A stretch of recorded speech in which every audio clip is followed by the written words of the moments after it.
தங்களிடம் ஒன்று கேட்கலாமா? கேள். நீங்கள் கண்டிப்பாக வேட்டைக்கு செல்லவில்லை, ஏனென்றால் காடு முழுவதும் தேடிவிட்டேன். நான் தெரிந்து கொள்ளலாமா 3 நாட்கள் எங்கு சென்றீர்கள் என்று? ஒருவேளை நான் ஆமீருக்கு சென்றிருந்தேன் என்று கூறினால் அதை நீ நம்புவாயா? ஆமீரா? ஆனால் அது நம் எதிரிகள் ராஜபுத்திரர்கள் இடமாயிற்று. அதனால் அதனால் அதனால் அதனால் ஒன்றுமில்லை. மன்னிக்க வேண்டும். தங்களை நான் இன்னொரு கேள்வி கேட்கலாமா? தாராளமாக. ஆனால் இந்த விஷயத்தை யாரிடமும் நீ கூறிவிடக் கூடாது. எனக்கு புரிந்தது. என் உடலில் உயிருள்ள வரை இதை யாரிடமும் கூற மாட்டேன். ஆமீரும் அதன் ராஜகுமாரி ஜோதாவும் அழகுக்கு குறை இல்லாதவர்கள்தான்.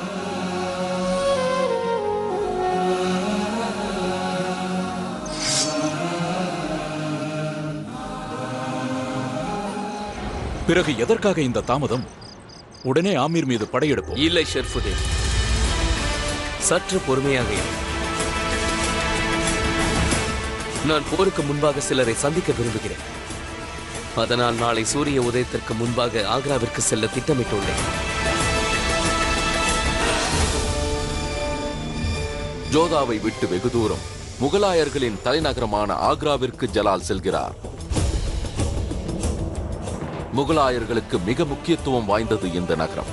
பாபருக்கு மூலாதாரம், ஹுமாயூனுக்கோ இது ஒரு கனவு, ஜலாலுக்கு இது உயிர். ஆம், இந்த ஆக்ரா. எல்லோரும் கவனமாக கேளுங்கள். தைமூரின் குடும்பத்தின் வாரிசு, இந்த உலகத்தை ஆள வந்த சக்கரவர்த்தி, பாபரின் பேரன், ஹுமாயூனின் புதல்வனாகிய உலகம் போற்றும் மாவீரர், இந்த தேசத்தின் நாயகன், இந்து தேசத்தின் சக்கரவர்த்தி ஜலாலுதீன் முகம்மது அவர்கள் கான்பூரில் இருந்து ஆக்ராவிற்கு விஜயம் செய்து கொண்டிருக்கிறார். ஜலாலுதீன் முகம்மது, ஜலாலுதீன் முகம்மது, ஜலாலுதீன் முகம்மது, ஜலாலுதீன் முகம்மது, ஜலாலுதீன் முகம்மது. இந்த சாம்ராஜ்யத்திற்கே அழகு சேர்க்கிறது இந்த இடம். இதன் பெயர் பாதல்கர். இங்கிருக்கும் அந்த புறத்தில் தான் முகலாயர்களின் பெண்மணிகள் வசிக்கிறார்கள். இங்கு எப்போதும் ஆடல் பாடல் என்று கொண்டாட்டம் விழா கொண்டிருக்கும். இங்கு ஆடல், பாடல், அழகு எதற்குமே பஞ்சமில்லை. சில பெண்கள் இங்கு நிக்கா செய்து வந்திருக்கிறார்கள். சிலர் வெற்றி பெற்று அழைத்து வரப்பட்டிருக்கிறார்கள். சிலரோ வற்புறுத்தி அழைத்து வரப்பட்டனர். இங்கிருக்கும் அனைத்து பெண்களுமே தங்களை ஷெஹன்ஷாவின் மனைவியாகவே நினைத்துக் கொண்டிருக்கின்றனர். என்ன மாயமோகினி, சக்கரவர்த்தி எதுவரை வந்திருக்கிறார்? உங்களுக்கு தெரியும் என்று எனக்கு நன்றாகவே தெரியும். அவர் எந்த வழியாக எந்த திசையில் வருவார் என்று உமக்கு தெரியும். இம்முறை அவர் நம்மை வெகுகாலம் காக்க வைத்து விட்டார்.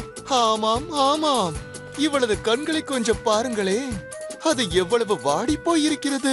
இவர்கள் அனைவரும் ஷெஹன்ஷாவின் சம்பந்தப்பட்டவர்கள் தான். ஆனால் அவரோ இங்கு தங்கவே மாட்டார். இங்குள்ளவர்கள் அவரின் பார்வை படாதா என்று ஏங்குவர். இன்னும் எவ்வளவு நேரம் காத்திருக்க வேண்டும்? எவ்வளவு வேண்டுமானாலும் முயற்சி செய்யுங்கள், எதுவும் நடக்க போவதில்லை. ஷெஹன்ஷா உங்களை ஏறெடுத்து கூட பார்க்க மாட்டார். நில்ல மாயமோகினி, எமது பேச்சை சற்று கேள். இந்த முறை நீ ஏதாவது மாய மந்திரம் செய். அதன் மூலம் சக்கரவர்த்தியின் பார்வை என் மீது விழட்டும்.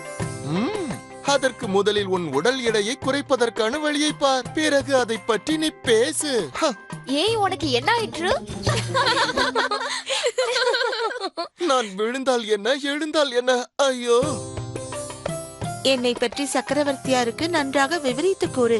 அப்படி செய்தால் நீ கேட்டதை நான் தருவேன். சக்கரவர்த்தியார் உன்னை பார்க்க மாட்டார், உன்னை பார்க்க மாட்டார், உன்னையும் பார்க்க மாட்டார். வந்தவுடன் நேராக இங்கு வாருங்கள்.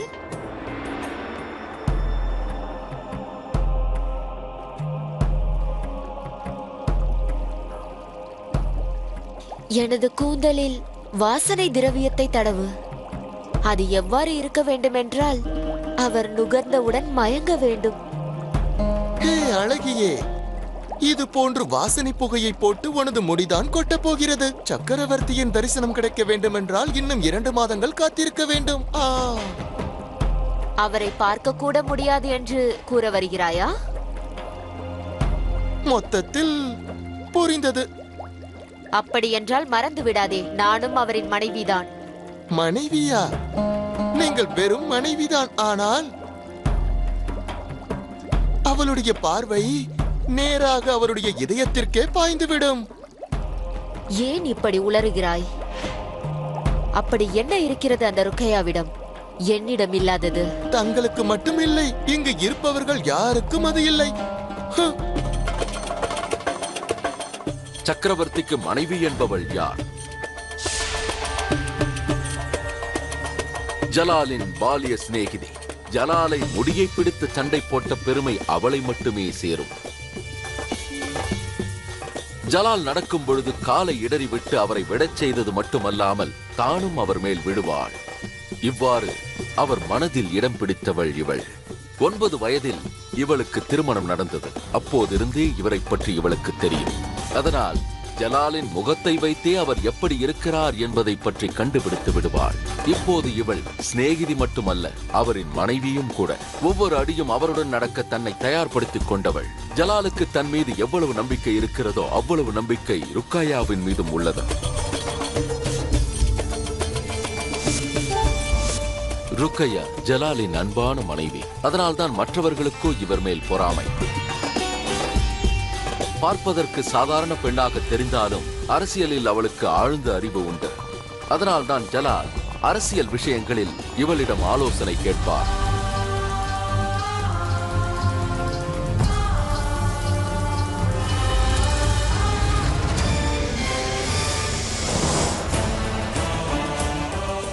நமது ஷாஹின்ஷா ஜலாலுதீன் முஹம்மத், நமது ஷாஹின்ஷா ஜலாலுதீன் முஹம்மத், நமது ஷாஹின்ஷா ஜலாலுதீன் முஹம்மத், நமது ஷாஹின்ஷா ஜலாலுதீன் முஹம்மத்.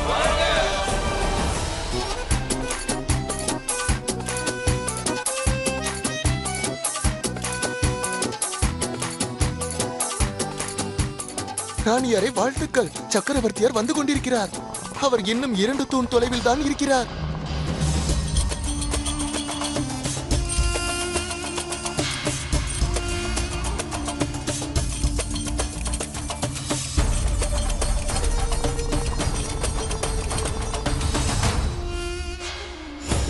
ஜலாலுதீன் முஹம்மத், ஜலாலுதீன் முஹம்மத், ஜலாலுதீன் முஹம்மத்.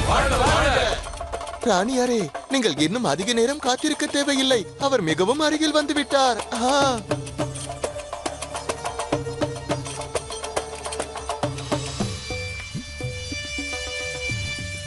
வணக்கம் தாயே.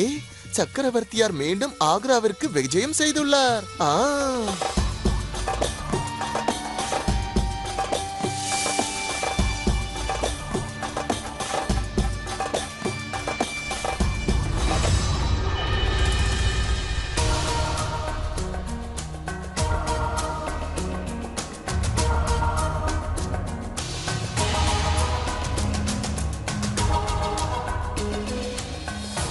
ஷெஹின்ஷா எந்த நேரத்திலும் இங்கு வரலாம். இன்று நாம் அவரை விடக்கூடாது.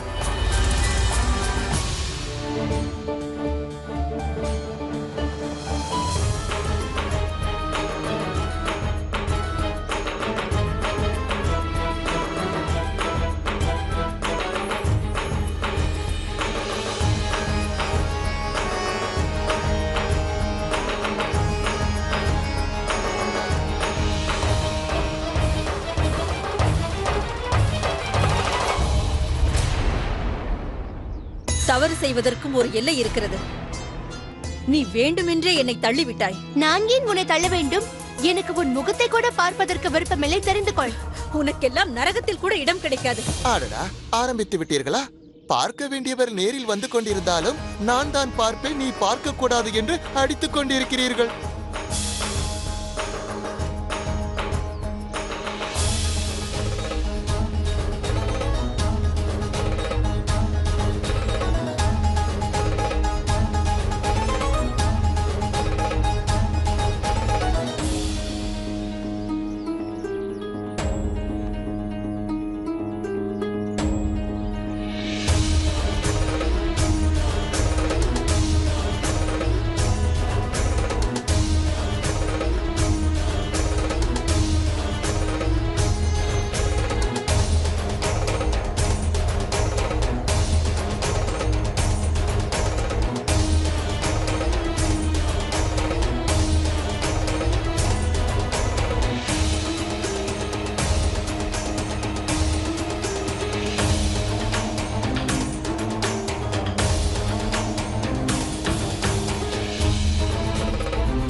பாருங்கள், எவ்வளவுதான் அலங்கரித்துக் கொண்டாலும் சக்கரவர்த்தியின் பார்வை அந்த ருக்கையாவின் மீதுதான் இருக்கிறது. சக்கரவர்த்தியாருக்கு உன்மேல் மதிப்பிருந்தால் தானே பார்த்திருப்பார். அவருக்கு ருக்கையா மேல் தான் மதிப்பிருக்கிறது. அங்கே அந்தப்புறத்து ராணிகள் ஒருவருக்கொருவர் போட்டி போட்டுக் கொண்டிருந்தனர். ஆனால் ஆமீரிலோ பெண்கள் தனது கஷ்டத்தை எதிர்த்து போராட ஆயத்தமாகிவிட்டனர். எங்களை ஏன் இங்கு அழைத்து வந்தீர்கள்?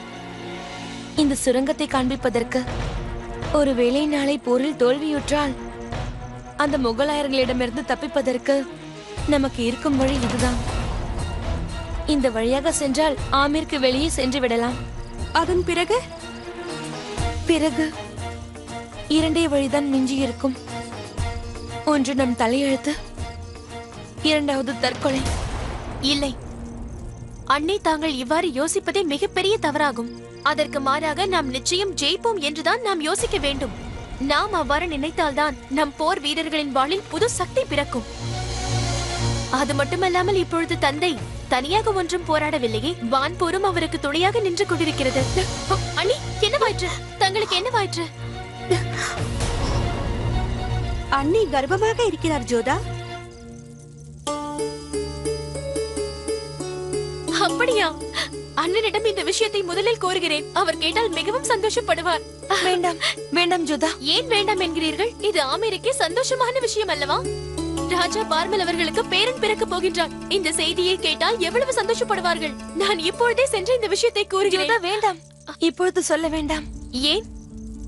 இந்த சந்தோஷமான விஷயத்தை ஏன் கூற வேண்டாம் என்கிறீர்கள்? அண்ணனுக்கு இந்த விஷயம் தெரியும் அல்லவா? உன் அண்ணனிற்கு தெரியாது. சமயம் பார்த்து கூறலாம். ஏன் இப்போது கூற வேண்டாம் என்கிறீர்கள்? ஏனென்றால் அனைத்து திசைகளிலும் போர் மேகங்கள் சூழ்ந்துள்ளது. இந்நேரத்தில் நான் கர்ப்பமாக இருக்கும் விஷயத்தை அவரிடம் கூறினால் அவர் கவலை கொள்வார். இது போன்ற நிலையில் பெண்கள் அனைவரும் தியாகம் செய்வதற்கு தயாராக இருக்க வேண்டும்.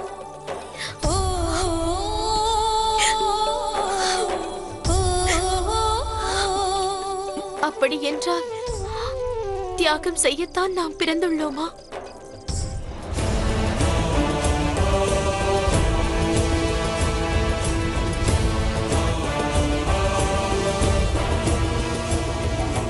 அங்கு பார்த்தீர்களா ஹமீதா பேகத்தை?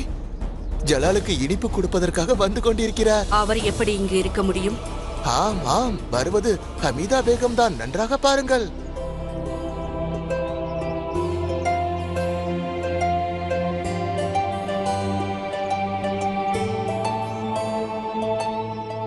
அஸ்ஸலாமு அலைக்கும். தங்கள் வரவு நல்வரவாகட்டும். ஆக்ராவிற்கு தங்களை நான் வரவேற்கின்றேன். இது எமக்கு மிகவும் சந்தோஷமான தருணமாகும். பெற்றுக்கொள்ளுங்கள். இந்த இனிப்பை ஸ்வீகரித்துக் கொள்ளுங்கள். தயவு கூர்ந்து மன்னியுங்கள்.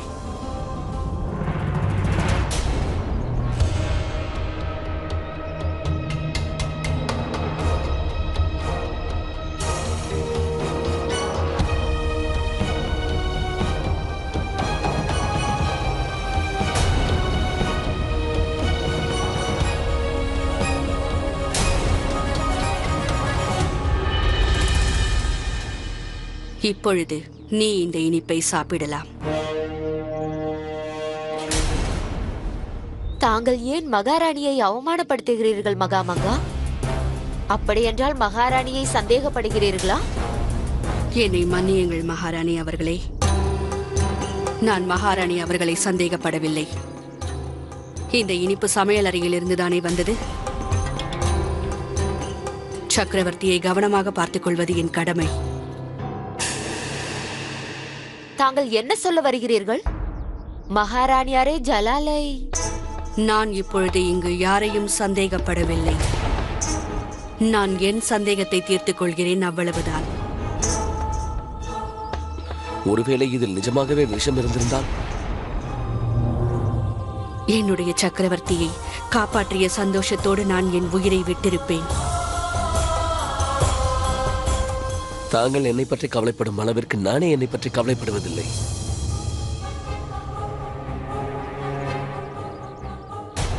இப்பொழுது இந்த இனிப்பை தாங்களே எனக்கு ஊட்டிவிடுங்கள்.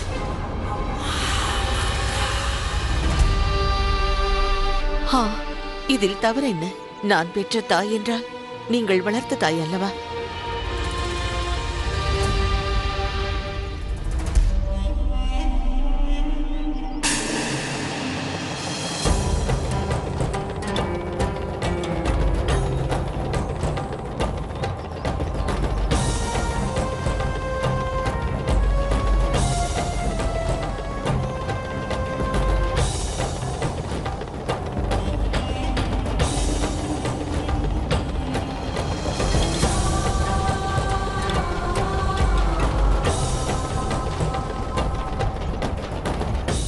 இந்த பெண்ணிடம் மிகவும் எச்சரிக்கையாக இருக்க வேண்டும்.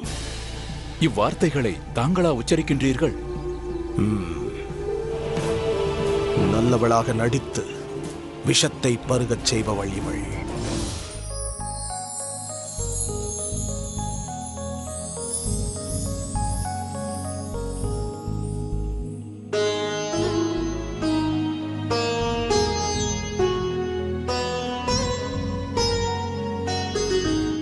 கதிர்களின் இன்னொரு ரூபமும் அழகின் சொரூபமும் தாங்கள்.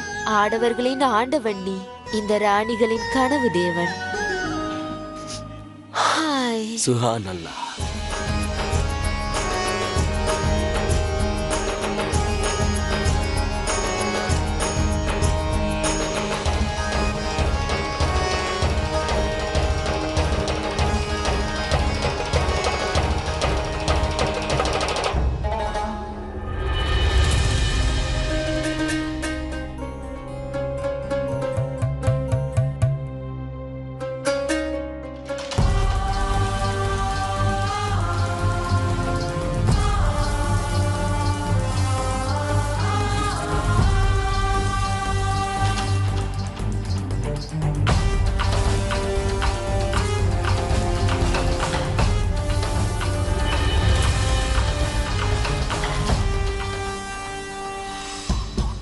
இந்த ருக்கையாவின் மனதிற்கும் ஆக்ராவின் சாம்ராஜ்யத்திற்கும் உங்களை அன்புடன் வரவேற்கிறேன் சாஹின்ஷா.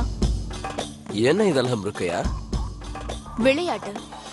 தாங்கள் பாதியிலேயே விட்டு சென்ற விளையாட்டு. உனக்கு பிடிவாதம் மிகவும் அதிகம். ஏன் இருக்காது? நான் ஒரு பெண் மற்றும் இளமையானவள். அதிலும் இந்த முகலாய சக்கரவர்த்திக்கு மிகவும் பிடித்தவள். பிடிவாதம் எனது உரிமையாகும். தாங்கள் தோற்று போவதற்கு தயாராக இருங்கள். அன்று இறுதியாக நான் விளையாடினேன். இப்பொழுது தங்களின் நாட்டம்.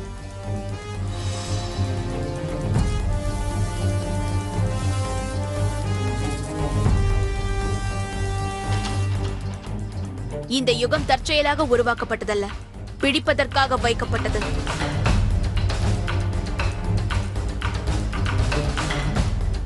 இப்பொழுது என்ன செய்வது? நான்கு புறமும் நீ என்னை வளைத்து விட்டாய். தாங்கள் தோற்பது உறுதி. உனக்கு நன்றாக தெரிந்திருக்கும். என் சிறு வயதில் கான் பாபா என் கரங்களில் வாளை கொடுத்த பொழுது என்னை பார்த்து என்ன கேட்டார் தெரியுமா? முதலில் நீ யாரை கொல்வாய் என்று.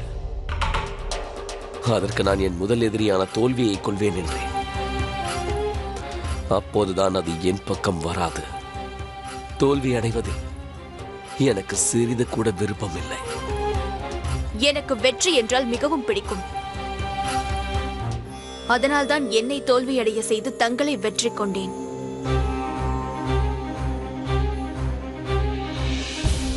இது என்னுடைய ஆட்டம். இதற்கு உன்னுடைய பதில் என்னவென்று பார்க்கலாம். தாங்கள் பிரமாதமாக நகர்த்தினீர்கள். தங்களை சுற்றி இவ்வளவு சேனைகள் இருந்தாலும் அவர்கள் கண்களில் மண்ணை தூவி 3 நாட்களுக்கு எங்கு சென்றீர்கள்? அது யாருக்குமே தெரியவில்லையே.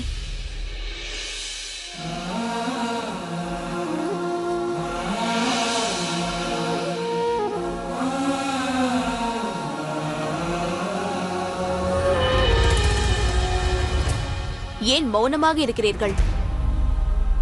புது யுக்தியை பற்றி யோசிக்கிறீர்களா, அல்லது தங்கள் விளையாட்டு தெரிந்துவிட்டது என்றா? எனக்கு புரியவில்லை. உன்னிடம் எதற்காக நான் மறைக்க வேண்டும்? நாம் கணவன் மனைவி மட்டுமல்லாமல் நல்ல நண்பர்களும் கூட. நான் ஆமீருக்கு சென்றேன்.